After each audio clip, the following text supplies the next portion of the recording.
Vale. Creo que nos vemos bien. ¿Cómo estamos? ¿Quién nos está haciendo falta? O usted dígame si ya empezamos. No, ya estamos aquí todos. Nada más estamos esperando que nos pudiera escuchar usted para poder iniciar. Bien, gracias, muchas gracias y una disculpa por la demora. Llegué medio corriendo a la reunión, pero bueno, ya estamos acá. Primero que nada, muchas gracias a Sila, doctor Marengo, muchísimas gracias por considerarnos, gracias por todo el apoyo. Y allá tenemos al licenciado Luébanos, es que nos acompaña. ¿Y quién más? Adriana. Sí, estamos aquí el ingeniero Reséndez y su servidor Jesús Luébano para hacer la presentación sobre el acta 325. Gracias, muy amable, muchas gracias, Lic, ingeniera. Muchas gracias por apoyarnos de esta manera y por favor extiéndale el agradecimiento al doctor Marengo, una por la excelente exposición que nos dio el día de ayer y segunda por considerar justamente apoyarnos con esta presentación. A finales del año pasado, a finales de octubre, prácticamente el último de octubre, en una reunión que tuvimos de la COVID, los usuarios del Consejo de Cuenca se manifestaron en relación al acta 325 y al cierre del ciclo, pero sobre todo al contenido del acta. Entonces nos externaron que hiciéramos contacto con Sila y le invitáramos a que nos ampliaran el contenido del acta para interpretarla correctamente, que tanto Sila, así como ellos la desarrollaron, ustedes la negociaron, la desarrollaron, qué fue lo que alcanzaron o qué fue como ustedes lo tenían concebido y cómo lo manejaron. De esa manera, recibir esa información y estar en el mismo entendido. De otra forma, pues cada quien lo interpreta a su manera, como le interesa o como le conviene. Entonces, pues no es la gracia. La gracia aquí es que todos vayamos en el mismo entendido y tengamos el mismo principio. Esa es la razón por la cual estamos invitando a que nos apoyen justamente con ese entendimiento. Y aquí están justamente los usuarios y los interesados justamente en conocer el contenido de esa acta. Nos están acompañando, va a ser una reunión interactiva y pues ojalá y podamos aclarar todas esas dudas. En esta última reunión que tuvimos de la COVID en este mes pasado, finales del mes pasado, nos recordaron precisamente que no habíamos tenido esa reunión y bueno, por eso fue un poquito medio precipitado también la invitación con tal de tenerla lo más pronto posible e ir transitando poco a poco hacia ese conocimiento. Les agradezco muchísimo esa buena voluntad de colaborar, de apoyarnos, de mantenernos informados sobre la forma como está trabajando la SILA. Lo hizo ayer muy bien el doctor Marengo, ¿sí? Hoy con la interpretación, o más bien la aclaración para nosotros de cómo debemos de entender e interpretar el acta 325, pues va a ser de mucha ayuda. Y sí les agradecería escuchar los planteamientos, las preguntas que puedan hacernos por ahí los usuarios y agradecerles muchísimo las aclaraciones a las dudas que ellos pudieran tener. Los dejo con la exposición. No sé cuánto tiempo le va a llevar, pero el tiempo que ustedes dispongan es el mismo que vamos a dedicar a esta reunión. Muchísimas gracias, licenciado, ingeniera. Muchas gracias por estar con nosotros. Y bueno, les cedo el micrófono para la exposición, para así ganarle tiempo, ya que yo los demoré un poco más. Gracias. No sé, Julieta, si usted les comparte por ahí para exponer. Sí, ya pueden compartir pantallas para la presentación. Listo. Listo, ya lo están viendo, ¿verdad? Buenos días. Buenos días.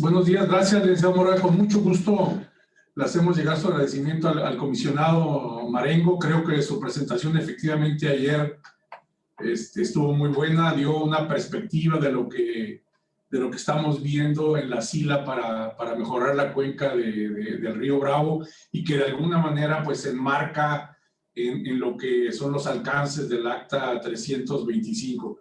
Y les agradecemos la oportunidad de explicar un poquito el acta. Es un acta realmente muy sencilla, muy sencilla, de la cual esperamos que se puedan desprender otros acuerdos que nos permitan mejorar el manejo de la cuenca del río Bravo y sobre todo pues dar certeza de la disponibilidad de agua para los usuarios de ambos países. Ese es quizá el fondo o el componente principal del acta, ¿no? El acta, como ustedes saben, se firmó el pasado 21 de octubre y el título, que está un poquito largo, pero creo que trata de resumir lo que contiene el acta, que son medidas para concluir el actual ciclo de entregas de agua del río Bravo sin faltante, para proporcionar apoyo humanitario para el abastecimiento municipal de agua de las poblaciones mexicanas y para establecer mecanismos de cooperación futura, como decía yo, para mejorar la confiabilidad y la predictibilidad de las entregas de agua del río Bravo, tanto a los usuarios de México como de los Estados Unidos. Siguiente. El acta, como comenté, es muy sencilla y tiene tres aspectos principales. Uno, asegurar el cierre del ciclo, es 35, ahí creo que hay un error. Es el cierre del ciclo 35. Dos, el asegurar el abastecimiento de las poblaciones mexicanas, lo cual está contenido en las resoluciones 2 y 3.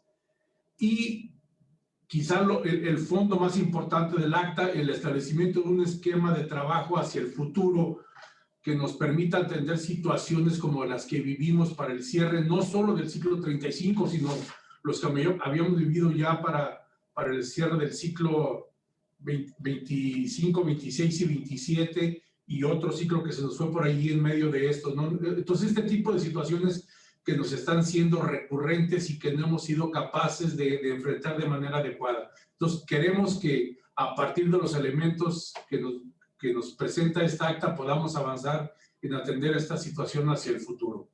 Si hubiera alguna duda o pregunta, conforme vaya avanzando, por favor no duden en interrumpirme y hacerme las preguntas que sean necesarias y al final también podemos responder todas las dudas que puedan suscitar. Entonces, estos son los tres elementos centrales que contiene el acta. Primero, respecto al cierre del ciclo 35, si no vaya a haber ahí confusiones, ¿no?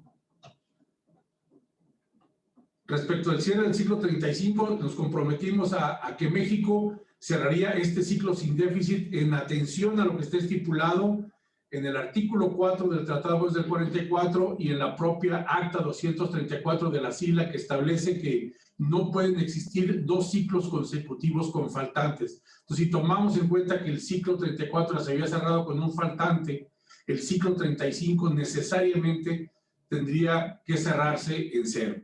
Entonces, para cerrar el ciclo sin déficit y dado que los tributarios mexicanos no estaban aportando suficiente agua para cubrir los compromisos de México, se previó la transferencia de agua mexicana que estaba almacenada en las presas internacionales Amistad y Falcón, conforme está estipulado en el Acta 234.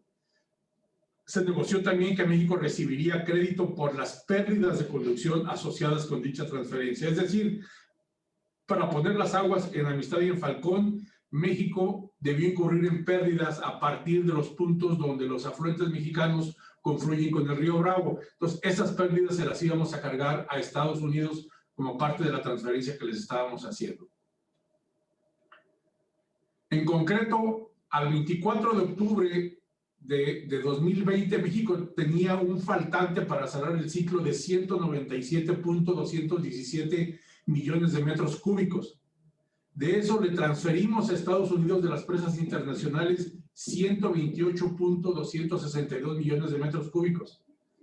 Se negociaron pérdidas por 19.252 millones de metros cúbicos y se negociaron ajustes en la contabilidad por 49.703 millones, lo cual implicó un ahorro neto para México de prácticamente 69 millones de metros cúbicos. Es decir, de los 197 millones que le debíamos a Estados Unidos, únicamente entregamos 128.262 millones de las presas internacionales. El siguiente tema es de que a nosotros asignar agua de las presas internacionales nos íbamos a quedar con un volumen muy bajo, que en ese momento oscilaba del orden de entre 60 y 70 millones de metros cúbicos, lo cual no garantizaba el abastecimiento de las poblaciones. Entonces fue necesario negociar con Estados Unidos que en caso de que México tuviera necesidad, pudiera tener acceso a las aguas de Estados Unidos almacenadas en Amistad y Falcón para abastecer a las poblaciones mexicanas. Esto quedó estipulado de que iba a ser por un periodo de 1 año o hasta que México alcanzara un almacenamiento combinado en ambas presas de 160 millones de metros cúbicos, lo cual ocurrió recientemente. Es decir, esta cláusula ya dejó de tener efecto en virtud de que ya se dio el supuesto de que México alcanzara más de 160 millones de metros cúbicos.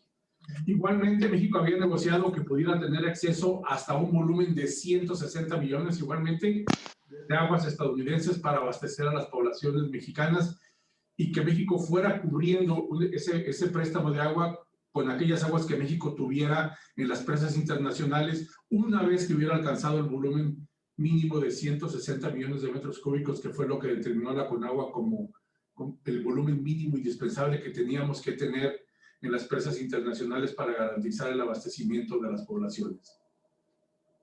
El tercer punto fue ya qué vamos a hacer hacia el futuro. O sea, cómo podemos asegurar que este tipo de situaciones no las vamos a seguir enfrentando ciclo con ciclo y que vamos a estar poniendo a la relación bilateral con una irritación adicional que resulta ser de las más importantes, porque ustedes saben, cuando el tema del agua escala en la relación bilateral, se convierte prácticamente en el tema, por encima de migración, de narcotráfico, etcétera, ¿no? Entonces el tema del agua se constituye realmente en un irritante en la relación bilateral. Debo hacer énfasis en que lograr el préstamo de agua para las poblaciones mexicanas no fue nada sencillo. Tuvimos, no exagero, pero por lo menos 10 reuniones en las que estuvimos insistiendo, particularmente con Texas, porque Texas se negaba a prestar agua a México para el abastecimiento. Decía que no era su problema y que México tenía que sacar agua de sus presas para abastecer a las poblaciones mexicanas. Entonces fue muy complicada esa negociación, pero finalmente logramos que aceptaran de que México pudiera tener acceso a un préstamo en caso de que lo necesitara. Dicho esto, lo que se acordó también en el acta es formar un grupo de trabajo binacional de hidrología con expertos de ambos países para analizar el estado de la cuenca e intercambiar todo tipo de información para ver cómo se puede hacer un mejor uso del agua que tenemos. Entonces, establecimos de entrada que vamos a intercambiar los planes de riego que existen en ambas partes, porque una de las quejas que tiene Estados Unidos es de que ellos no tienen ninguna certeza del agua que van a recibir de México, lo cual es cierto, pero así está establecido en el tratado. Es decir, México le va a entregar a Estados Unidos 431.7 millones de metros cúbicos anuales con el tercio que aporten los 6 tributarios mexicanos. Pero es muy errático el comportamiento de los tributarios, de tal manera que ellos dicen, yo no tengo ninguna certeza de cuánta agua voy a recibir. Y es así, le dije, es que así es, porque así está estipulado en el tratado. Esa forma errática de comportamiento fue contemplada de tal forma de que no únicamente disponemos de un ciclo, sino hasta de 2. Es decir, disponemos de hasta de 10 años para cumplir con los compromisos de México. Entonces, el intercambiar información nos va a permitir tener más o menos certeza de cómo podrían ser las entregas en un año dado. También la propuesta de desarrollar un modelo binacional de la cuenca del Río Bravo con toda la información, tanto de la cuenca alta como de la cuenca media y baja del Río Bravo, que esto nos permite analizar todos los escenarios posibles, es decir, absolutamente todo, que modelemos. Esto no quiere decir que vamos a hacer ningún compromiso, Simplemente vamos a analizar todos los escenarios y después, a partir de consultas internas que tengamos que hacer, poder ya eventualmente llegar a un acuerdo con Estados Unidos de cuál podría ser el escenario más aceptable para ambas partes.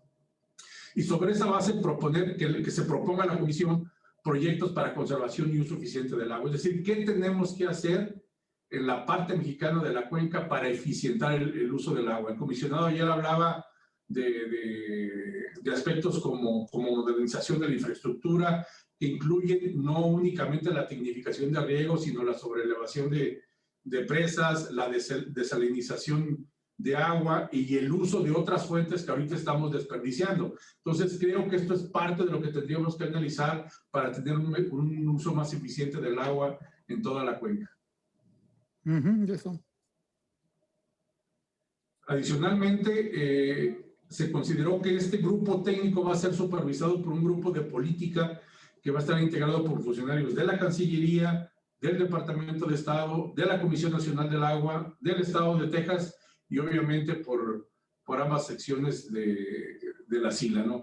Este grupo de alguna manera se constituyó a partir de la problemática que se generó para el cierre del ciclo 35 y la idea es darle ya un formato institucional para que continúe funcionando y supervise los trabajos del grupo de hidrología. Es decir, el grupo de hidrología no va a atender cuestiones de política absolutamente para nada. Va a atender desde el punto de vista estrictamente técnico. Es decir, va a ver la cuenca como tal. Vamos a borrar la frontera. O sea, la idea es que el grupo de hidrología borre la frontera, vea la cuenca en su total y defina las mejores soluciones para el uso del agua.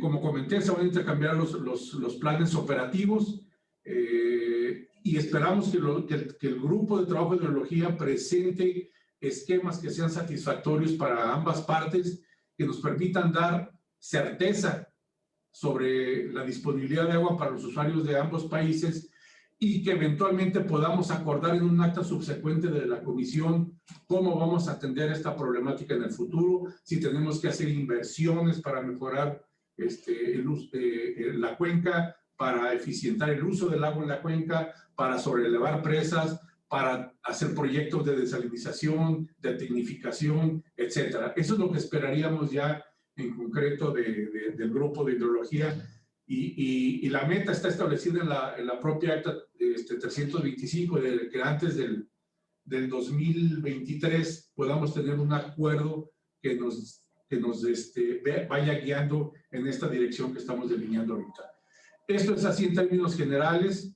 Lo que contempla el acta 325, como indiqué, es un acta muy sencilla que nos ayudó por un lado, al cierre del ciclo y por el otro, a definir un camino de trabajo hacia el futuro en beneficio de los usuarios de las aguas del río Bravo en ambos países. Con esto concluyo la presentación. No traté de extenderme mucho, traté de poner los elementos más importantes, o tratamos, perdón, de poner los elementos más importantes del acta y abrir esto a la discusión para cualquier duda o comentario que tuviera. Si me permite una participación, licenciado Lóbano. Sí, adelante, por favor. Mira, mi nombre es Carlos Cavazos, vocal de uso agrícola por Tamaulipas. Por ahí la primera duda que tendríamos, primera pregunta. ¿Sí me escucha, verdad? Sí, sí, por favor. Ok, bueno, el ciclo número 35 se estaba cerrando con un faltante, existía un faltante. Se tuvo que aplicar el acta 234 para poder entregar esas aguas. Situación que nos perjudicó grandemente a los usuarios del distrito de riego 025. Entonces, ahorita estamos ya en el ciclo 36. Es un ciclo normal, ¿de acuerdo? Es correcto. Ok, entonces, vamos a plantear el caso de que al cierre del ciclo 36 volviera a existir otro faltante, no se podría aplicar el acta 234. No, es correcto, no se puede ¿Es aplicar. correcto? No se puede aplicar, tendría que aplicarse hasta el cierre del ciclo, hasta el ciclo 37. De acuerdo, ok, muy bien. Esta es una duda que bueno que se está aclarando porque bueno, falta tiempo, ¿verdad? Y ojalá y no suceda, pero al paso que vamos ahorita, pues tengo un dato aquí que para el 13 de febrero apenas hemos entregado 30 millones de metros cúbicos al lado americano y pues estamos muy lejos todavía. La otra es, en cuanto a la cláusula de los 160 millones, que al momento de rebasarlos se desactiva, vamos a decir, el préstamo de agua. ¿Qué pasa si esos 160 millones se vuelven a bajar? Vamos a decir a 120 millones, por decir un ejemplo. ¿Se vuelve a activar ese acuerdo? No quedó así contemplado en el acta, o sea, porque no se preveía que pudiera bajarse de ese volumen si siguiéramos usando únicamente las aguas de las presas internacionales para el abastecimiento de las poblaciones, ¿no? Ándale, entonces ese acuerdo ya quedó en nada ahorita porque ya traemos 180 o más, ¿no? Es correcto, por eso indiqué yo que esa cláusula ya había quedado sin efecto en virtud de que México ya había cumplido una de las dos condiciones que la desactivaban, que era o que pasara un año o bien que alcanzáramos almacenamiento combinado superior a los 160 millones. Ándale, bueno, eso sí, yo creo que nos causaría un problema porque estábamos confiados en esa situación. Bien, pues son las... Es que fue muy complicado, fue muy complicado negociar con Texas que nos daran agua, ¿no? Entonces sí, pues tuvimos que ceder en esa parte porque evidentemente eso lo discutimos. ¿Qué pasaría si México vuelve a bajar de los 160 millones? Y ellos asumían que si nosotros bajáramos de los 160 millones es porque íbamos a usar agua para riego y no únicamente para abastecimiento de las poblaciones. Y ellos sí pusieron terminantemente a que México pudiera usar agua del préstamo para riego. O sea, estaban de acuerdo en otorgarlo para abastecimiento de las poblaciones como medida humanitaria, pero no para riego. Ok, muy bien. Bien, pues entonces, bueno, me imagino que se va a hacer más comentarios de los grupos de trabajo y del modelo binacional, ¿verdad? Sí, digo... ¿Me permites, Morgan? Sí. Muy bien. Gracias, licenciado. Desde luego que sí, gracias. Gracias, Carlos. ¿Alguien quiere participar? Sí, viene, adelante, ¿qué? Sí, bueno, pues qué bueno que se da la oportunidad de intercambiar impresiones con las islas sobre el tema del tratado, ¿no? Porque de repente pareciera ser que no estamos trabajando en la misma cancha, pese a que tenemos años de estar discutiendo los temas en la misma mesa. Y sí hay varias cosas que me gustaría poner en consideración, Morgan, antes de hacer algunas preguntas ahí para luego, ¿no? La primera, creo que es importante considerar que el tratado no solamente prevé el agua para suministrar a Texas. En el tratado, y si revisamos la historia, está perfectamente acreditado, también contempla el que se abastezca el agua para Tamaulipas. No es solamente un lado del río. Independientemente del problema de la excepción de sequía extraordinaria que ahorita comentaré. Y precisamente sobre el tema de sequía extraordinaria, bueno, pues efectivamente tenemos 10 años, pero hay que tener muy claro que esos 10 años están supeditados a la presencia de una sequía extraordinaria. Si no hay una sequía extraordinaria, México está obligado a cumplir con los 431 millones en los primeros 5 años. Ese tema no lo hemos afinado debidamente entre el Consejo de Cuenca y la sección mexicana, en lo que estoy entendiendo, pese a que lo hemos platicado ampliamente ahí en aquellos tiempos, pues con Elizalde y con los demás técnicos de SILA, ¿no? Repito, si no hay sequía extraordinaria, México está obligado a entregar el agua a Estados Unidos en los primeros 5 años.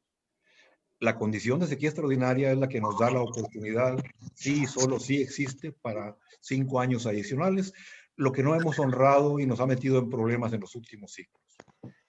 Tercero, también es muy importante que tenemos una diferencia de fondo en el Acta 324. O sea, el Acta 324 efectivamente reza, Luébano, que México no puede tener un segundo ciclo con faltantes, pero es muy importante también considerar que también el tratado y el acta consideran que solamente hay posibilidades de un segundo ciclo precisamente después de uno con sequía extraordinaria, lo que no ocurrió en el ciclo 35. También confesarte que yo tengo claro que México tiene la obligación de cumplir con Estados Unidos el ciclo 35 por diversas razones, no solamente por la del segundo ciclo sin faltantes, simplemente porque tampoco existió sequía extraordinaria ni en el 34 ni en el 35. Sé que es un tema que requeriría a lo mejor un mayor análisis en una mesa de trabajo específica, en donde pudiéramos entrar a profundidad en los textos de los documentos. Y ahí, pues, sí, yo me sumaría, presidente, a que ese tema hay que afinarlo con toda precisión, con SILA, porque si no los trabajos que hacemos al interior del Consejo pues quedan francamente sin sustento. También el otro tema, no hay que preocuparnos por el agua para uso público urbano, Beto, ni SILA. Vivimos una cuenca donde el cauce principal del río Bravo, que se abastece de las aguas internacionales con aguas para uso público urbano, tiene un escurrimiento mínimo histórico arriba de los 1,000 millones de metros cúbicos. No hay riesgo para gasto de uso público urbano. Lo tenemos garantizado 100%, aún en el año en la condición de más sequía que pudiera presentarse en la historia de la cuenca. Ahorita no nos preocupa para nada la cuestión del uso público, Beto. Ya hemos hecho muchos números. Simplemente si agarráramos en la historia de lo que tenemos de la cuenca, el año más seco de los aforados con el año más seco de los no aforados, pues estaríamos teniendo ingresos de aquí a septiembre arriba de los 400 millones de metros cúbicos. Y si quisiéramos juntar el año más seco de aforados con el año más seco de no aforados, en un simple cálculo estadístico, nos diría que lo mínimo que entrarían serían 300 millones de aquí a septiembre. Y eso ocurriría uno cada 5,000 años. Y independientemente de que aguas arriba, pues tenemos una cuenca muy vasta. Yo repito, de aquí a septiembre van a entrar más de 1,000 millones de metros cúbicos si fuera el año más seco de la historia, aguas arriba de las internacionales que, pues de alguna forma garantizan sin ningún problema el abasto para uso público urbano que es prioritario en México. Eso me quita de preocupación, ¿no? Pero sí la pregunta que tengo yo, Luébano, es que en el acta 325 se habla de que México está obligado a entregar a Estados Unidos los planes operativos para el abasto de las aguas a los derechosos mexicanos y para el cumplimiento del tratado. Eso creo que quedó finiquitado a más tardar en diciembre. Entiendo que ya debieron haberle entregado los planes operativos para este año a Estados Unidos, pero no los conocemos en el Consejo. Sería muy conveniente que pudiéramos disponer de ellos pues para saber de qué planes estamos hablando, porque si no la función del Consejo también deja de tener sentido. Y repito, qué bueno que se da esta oportunidad de intercambiar impresiones, porque creo que nos falta revisar mucho más a profundidad algunas cuestiones demasiado finas de cómo garantizar el cumplimiento del tratado. Y yo diría también, Luébano, que a lo mejor no necesitamos inventar mucho el hilo negro de todo lo que pudiéramos hacer de opciones alternas, que hay que explorarlas. Yo aplaudo la postura de Marengo de que pues, hay cosas que se pueden hacer que no hemos hecho. Pero lo principal es hacer lo que es correcto hacer, que es simplemente poner orden en la cuenca. Si ponemos orden en la cuenca, el tratado está cumplido. De hecho, tenemos que tener muy claro que no se cumplió el ciclo 35 del tratado, simplemente por la actuación ilegal de no dejar permitir el agua de la boquilla que estaba prevista que debía haber escurrido. Eso nos debe quedar muy claro a todos. Si no, pues no, simplemente no estaríamos avanzando. Yo ahí dejaría mi comentario, Luébano, y sí creo que nos sería muy útil el conocer esos planes operativos que se supone que ya debieron haberse entregado a la sección americana de SILA. Gracias, bueno, me voy a referir a todos tus comentarios. Coincido contigo en muchas cosas, difiero en otras, pero bueno, creo que es parte de lo que tenemos que ir platicando para ponernos de acuerdo, como dices tú, estar todos a la misma frecuencia, porque a fin de cuentas nos mueve el mismo interés.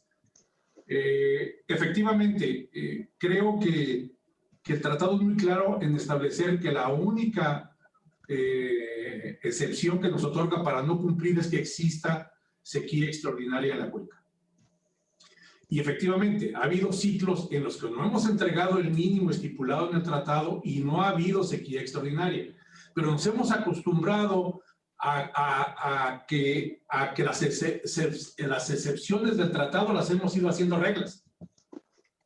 Y ese es el gran problema. O sea, el tratado nos da como excepción de que cuando hay sequía extraordinaria no cumplimos. Pero nos hemos ido por la rayita lo mínimo indispensable. El tratado establece que hay un mínimo que entregar, que son 431.7, pero podemos entregar, no sé, 1,000 millones, porque el tercio puede aportar más. Y el tratado estipula que tenemos que entregar el tercio de lo que aporten los tributarios mexicanos.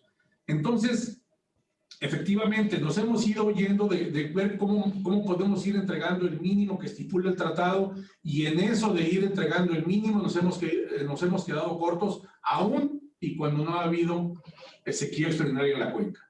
Entonces, eso es cierto, y es algo por lo cual queremos analizar precisamente en el modelo todos los escenarios para asegurar que siempre que no haya sequía extraordinaria podamos cumplir con el mínimo de 431, por lo menos con las aportaciones de los tributarios mexicanos.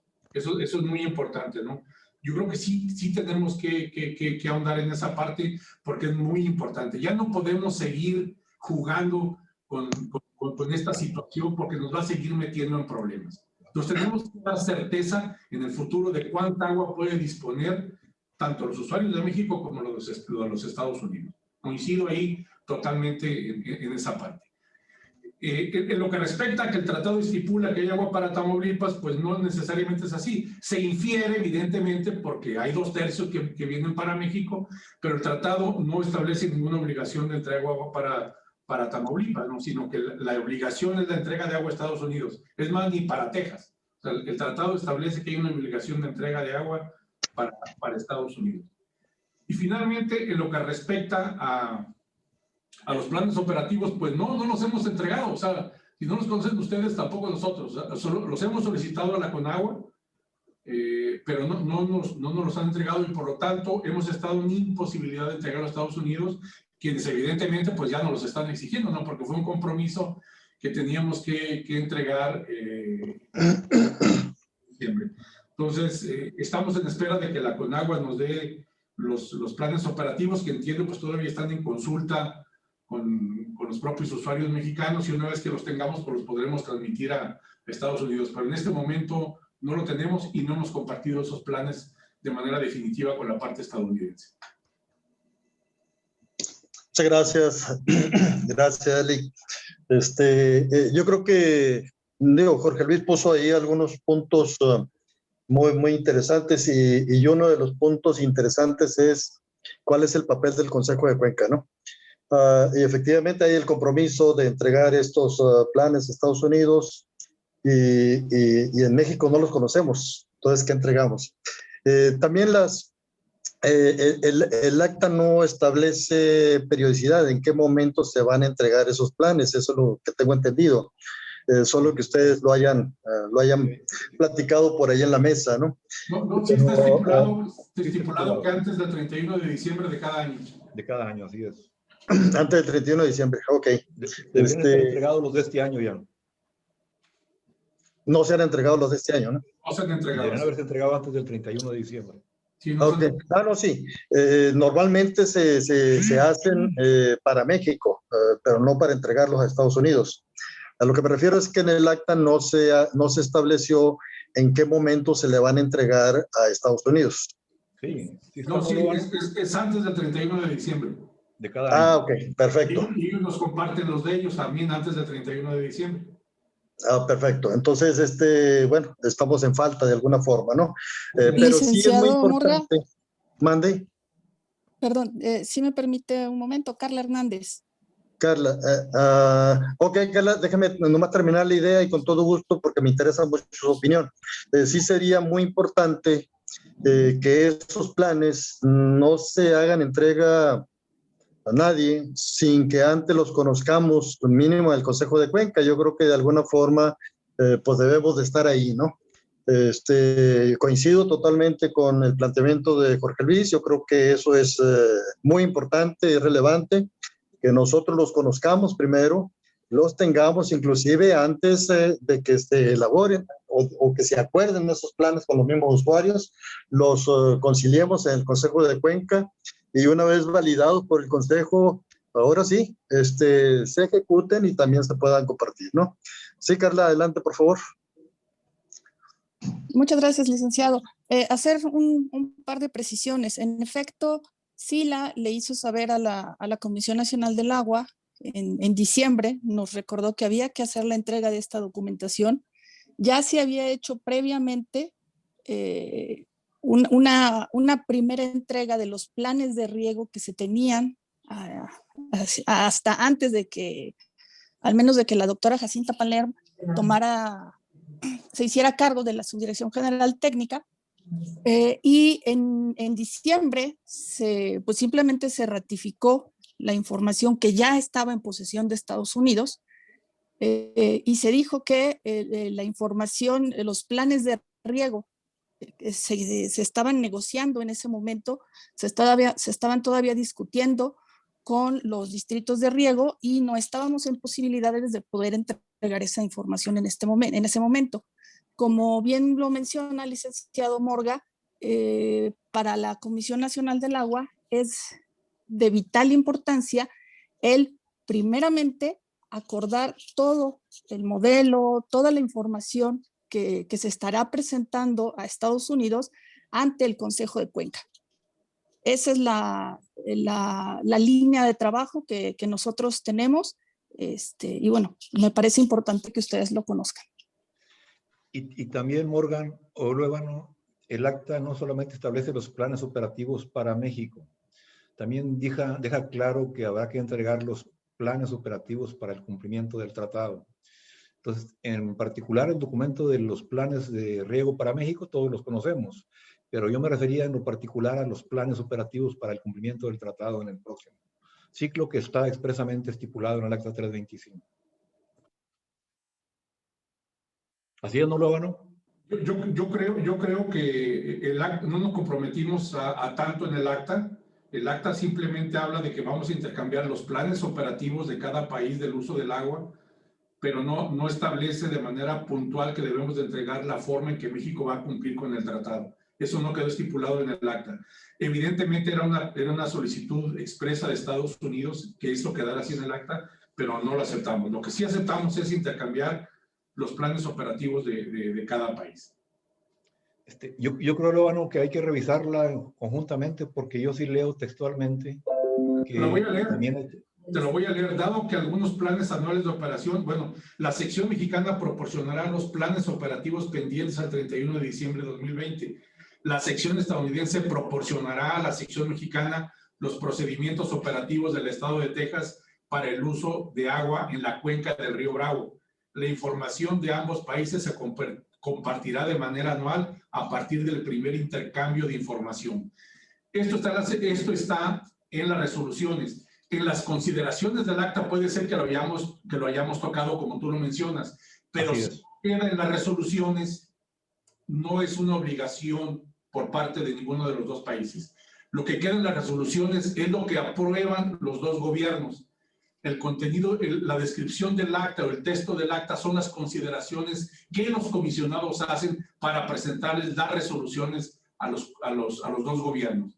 Pero en general, lo que queda como compromiso es lo que está establecido en las resoluciones. Sí, están las consideraciones, eso es correcto. Ok, sí. Si me permite, les hablo, una pregunta.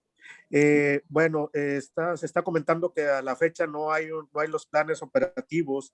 Preguntaría yo también si no se ha integrado todavía ese grupo de trabajo binacional. Todavía no existe tampoco. De hidrología, sí. El grupo de trabajo de hidrología ya está constituido, ya empezó sus trabajos. Digo, en este momento pues han sido reuniones de carácter virtual, pero ya está empezando a trabajar. Estamos ya empezando con el intercambio de información. Quizá aquí la ingeniera Reséndez pueda ahondar un poquito más en este tema y nos diga cuántos avances tenemos. Sí, porque sí nos gustaría conocer esos avances también al interior del Consejo, de igual manera que los planes operativos, ¿verdad?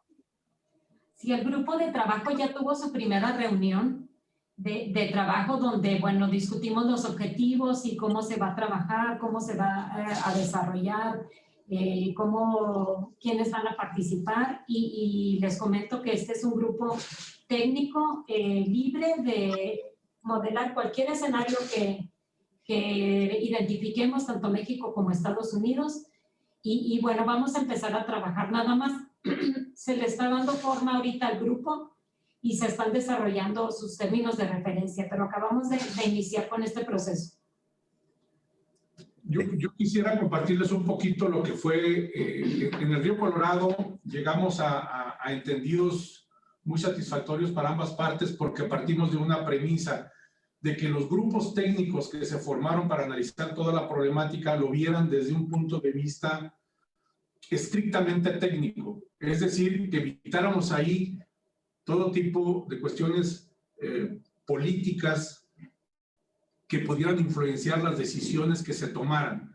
Lo que estamos buscando es que el grupo de ideología del Río Bravo, como lo comenté en un principio, analice la cuenca en su conjunto, olvidando que está distribuida entre dos países, de forma tal que las soluciones que se alcancen sean desde el punto de vista técnico las óptimas. Una vez que encontremos la solución técnica óptima, creo que sería más fácil acomodarla a las necesidades ya de cada parte para tratar de alcanzar un acuerdo. Que eso fue lo que ocurrió en el Colorado y que finalmente nos dio resultados. Cuando hemos platicado de por qué la SILA ha prevalecido por más de 130 años en beneficio de los intereses de México en la frontera, creo que hay tres aspectos fundamentales que cubren esta parte de la SILA. Uno, que está en el sitio. Es decir, la SILA está ubicada en la frontera y tiene la sensibilidad de los problemas que están ocurriendo en la frontera, lo cual no ocurre con otras comisiones internacionales en el mundo, que normalmente tienen su sede en las capitales de los países.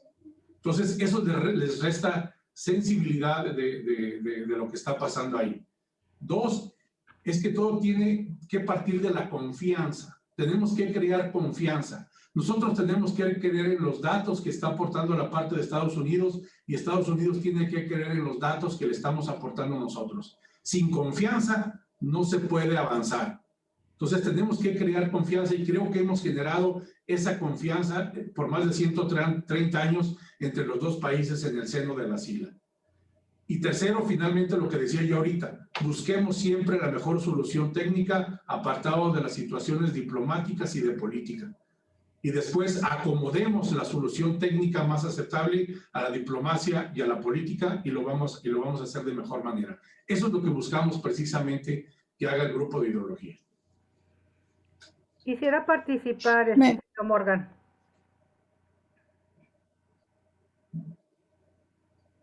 ¿Sí? Adelante. Miren, está todo muy bien, pero tenemos nuestras dudas.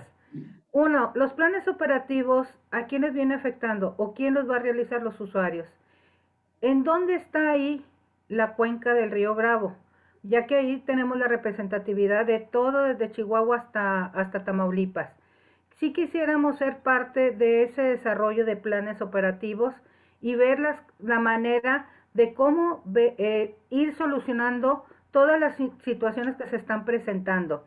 Aquí en Tamaulipas, yo soy vocal industrial por Tamaulipas, estamos muy preocupados porque cada vez yo veo el Río Bravo más abajo. Y en realidad hay que ir viendo el futuro en donde vamos a estar parados y poder hacer la sinergia y trabajar todos en equipo para empezar a desarrollar un plan estratégico para todo lo que viene de aquí en adelante. Con esta sequía o con esta problemática que tuvimos en el norte, hace días nos vino a afectar más. Entonces, yo considero que el Consejo de Cuenca debe de estar ahí en esa mesa, ya que hemos estado trabajando muy orgullosamente de la mano de SILA, Nuevo Laredo, Tamaulipas, Coahuila, Nuevo León, todos hemos estado trabajando de la mano de SILA para poder hacer ese desarrollo binacional. Ya con lo de la pandemia, pues ya no se pudo hacer esas reuniones, pero hemos tenido esa comunicación y quisiéramos seguirla teniendo para no crear conflictos, sino crear soluciones. De antemano, mil gracias por esa apertura que han tenido aquí en la frontera, pero sí necesitamos estar sentados en esa mesa de planeación. Es una sugerencia, el consejo es estratégico, están todas las áreas y creo que a los que más nos perjudica esta situación es a los usuarios del Consejo de Cuenca de Río Bravo. Muchas gracias. Yo creo que lo acabo de comentar la ingeniero Carla Hernández ahorita de manera muy clara. O sea, la responsabilidad de revisar estos planes con todos ustedes, pues es de la propia Comisión Nacional del Agua. Nosotros no proporcionaríamos nada a Estados Unidos que no lo avale la Comisión Nacional del Agua, porque finalmente pues ellos nos tienen que proporcionar esa información. Y creo que ya lo comentó, de que en tanto no haya un acuerdo hacia el interior del Consejo de Cuenca sobre estos planes, pues la CONAGUA no nos estaría proporcionando esos planes para que nosotros los presentáramos a Estados Unidos, ¿no? Entonces yo creo que por ese lado creo que no habría mayor problema. No sé, Carla, si quieras comentar algo adicional sobre esto. Sí. En efecto, reiterar, el licenciado Lóbano lo sabe perfectamente, la ingeniera Adriana Reséndez también. Nosotros lo que estamos buscando es el mismo esquema de trabajo que Estados Unidos siguió, por ejemplo, en el Colorado, en donde ellos primero trabajaron al interior, trabajaron los 7 estados, todas las instituciones estadounidenses, y después, una vez que ellos tuvieron un acuerdo, ya se involucró a las instituciones mexicanas. Nosotros estaríamos buscando hacer exactamente lo mismo. Se tiene perfectamente bien conformado el Consejo de Cuenca. En el seno de este Consejo de Cuenca se estará desarrollando o se continuará con el desarrollo de toda la información técnica, del modelo.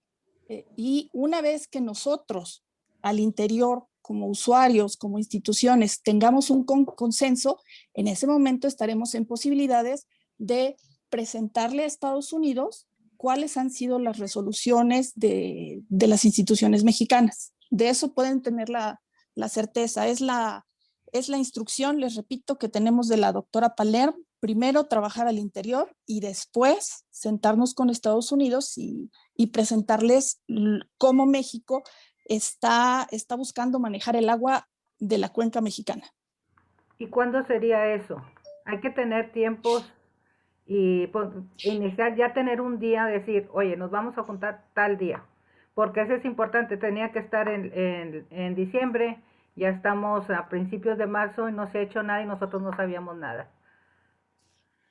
Si me permites 2 precisiones, Ramón, Morgan. Sí, mira, bueno, primero 2 precisiones muy importantes. Sobre esto último, Ofelia, pues no solamente es un deber, es una obligación legal.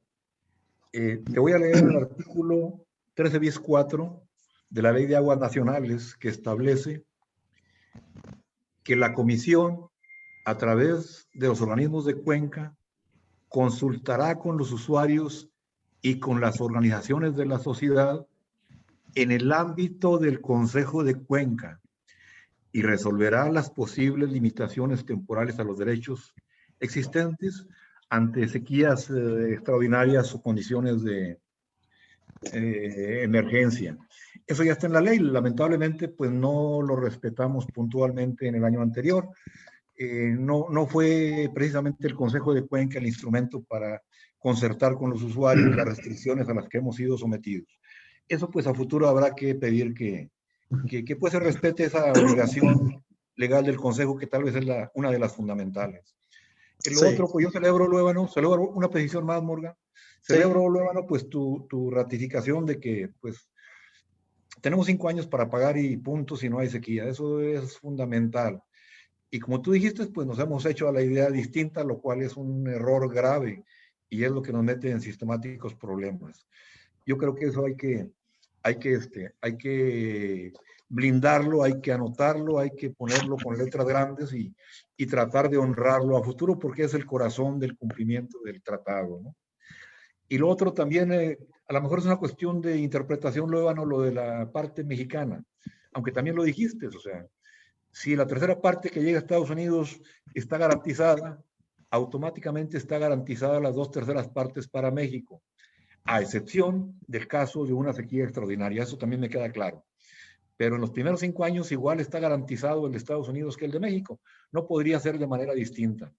Y ya en condición de sequía extraordinaria, pues evidentemente la parte mexicana queda supeditada al cumplimiento de la condición de sequía extraordinaria. Eso también es muy importante que todo el mundo lo tengamos perfectamente claro para avanzar. Gracias, Morgan. Gracias, ingeniero. 2 puntos que yo creo que son claves, son relevantes. Efectivamente, yo coincido con lo que señala Jorge Luis. Efectivamente, la participación social, la participación de los usuarios, de la sociedad en su conjunto, está previsto en la ley. Desgraciadamente, en el pasado no tuvimos esa oportunidad de podernos manifestar y de poderlo hacer efectivo.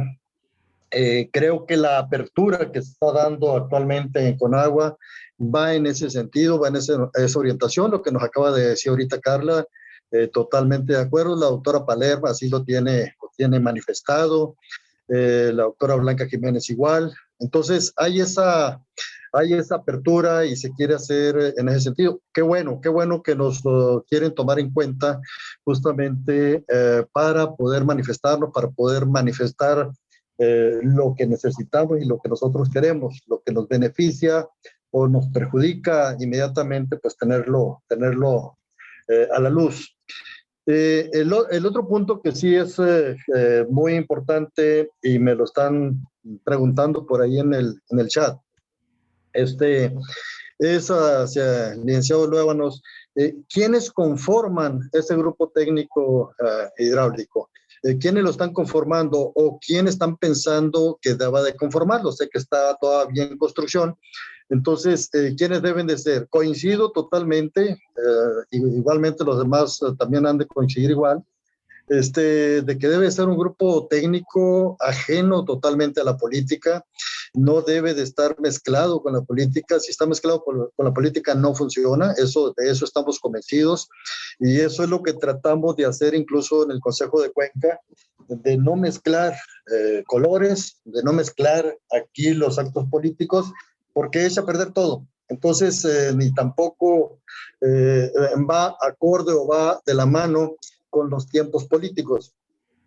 Aquí lo que es muy importante es que efectivamente sea técnico, porque es la única manera de poder tener un conocimiento científico que realmente está libre de cualquier desviación u orientación hacia algún color. Entonces, sí es muy importante que ese grupo técnico, bueno, esté conformado con técnicos. La pregunta es, ¿quiénes están visualizando que lo debe de conformar? Al menos del lado mexicano. Del lado americano, pues eso ya no nos interesa mucho a nosotros, pero del lado mexicano, ¿quién debe estar ahí? Evidentemente, en la parte técnica, la voz cantante la lleva la Conagua. O sea, el grupo está integrado por los técnicos de la Conagua, por los técnicos de la sección mexicana de la SILA, de la sección estadounidense y del estado de Texas. La Conagua está en libertad de proponer o de traer al grupo a los técnicos que considere necesarios para beneficio de la discusión y para avanzar en la atención de la problemática. Entonces ahí pues dependemos de lo que determine la Conagua para la integración de la parte mexicana del grupo. Perfecto. Y aprovechando ya la voz rápido, nada más vi que hay una pregunta ahí en el chat de cuáles son los porcentajes de pérdidas. Estos son variables, porque no siempre tenemos los mismos tipos de pérdidas. Entonces, lo que hacemos es de que determinamos cuál fue el volumen de agua que se asignó de Amistad o de Falcón y calculamos cuánto tiempo se tardó en llegar esa agua, ya sea del Conchos o de los otros tributarios, y a partir de las pérdidas que ya tenemos definidas, dependiendo de la época del año, son las que le aplicamos a Estados Unidos. Entonces puede variar, a veces puede ser del orden del 10%, pero hemos llegado a tener pérdidas hasta del 25%. Entonces por eso es variable, pero se calcula con base en la contabilidad del agua que llevamos. Muy bien, gracias Lick. ¿Alguien más que quiera participar, hacer alguna pregunta? No tengo no lo estoy visualizando todos en forma simultánea, no sé si alguien esté levantando la mano, pero por favor, nada más se presenta para saber de quién nos está hablando, ¿no? Sí, licenciado, ¿me permites? Carlos Cavazos, licenciado. A ver, Carlos.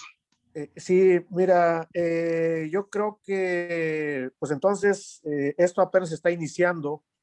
Yo creo que es momento de hacer compromisos, en este caso con Conagua, Consejo de Cuenca y la SILA, para estar al tanto de los avances que se estén teniendo en este sentido en el Acta 325. Ahorita por cuestiones de pandemia, pues no nos podemos reunir de forma presencial, pero respetando la agenda de cada quien, pues lo podemos hacer por esta vía. Entonces yo creo que sí debemos ya estarle poniendo fechas, tiempos a esto para ir analizando los avances, porque si no se nos va a pasar el tiempo y pues vamos a llegar a un cierre de ciclo otra vez, a lo mejor con problemas. Entonces hay que poner atención y yo creo que esa es la voz de ya, ¿verdad? Muy bien. Gracias. Gracias, Carlos. ¿Alguien más que quiera opinar o preguntar? ¿No? Bien. No, pues entonces aquí yo creo que ya aquí cerramos. Licenciado, ingeniera, muchísimas gracias. Gracias por apoyarnos, ayudarnos con esta orientación. Yo creo que el mensaje está muy claro.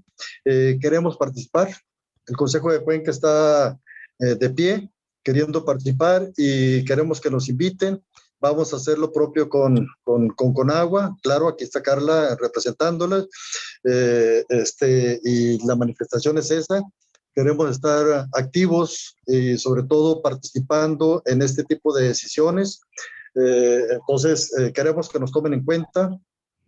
Y quiero suponer que el grupo el grupo técnico, igualmente ahorita está conformado por Sila y Conagua, y ambos, como bien nos dice Lic, pues van a estar haciendo invitados expertos, especialistas que puedan coadyuvar justamente en este trabajo. Pues ahí vamos a estar levantando la mano con los expertos que tengamos del Consejo, que puedan ayudarnos a orientarnos, sobre todo para tomar decisiones, y pues ahí vamos a estar proponiendo lo que sea prudente, tanto a Conagua como a Sila. Y bueno, les agradezco muchísimo en nombre del Consejo la apertura que tiene Sila para con nosotros, el apoyo con el que nos están apoyando, y por ahí le vamos a estar preguntando.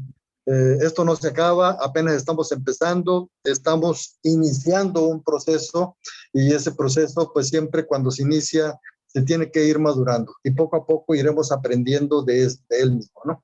Muchísimas gracias a todos por la asistencia, la participación, que estén muy bien y muchas gracias, y mi agradecimiento al doctor Marengo, por favor, por esta apertura. Gracias, un abrazo. Muchas gracias a todos, gracias por la invitación y reiteramos pues nuestra disposición para seguir platicando con ustedes y cooperar en todo lo que nosotros podamos apoyar para atender esta situación y evitar esta problemática en el futuro. Gracias a todos. Gracias, licenciado.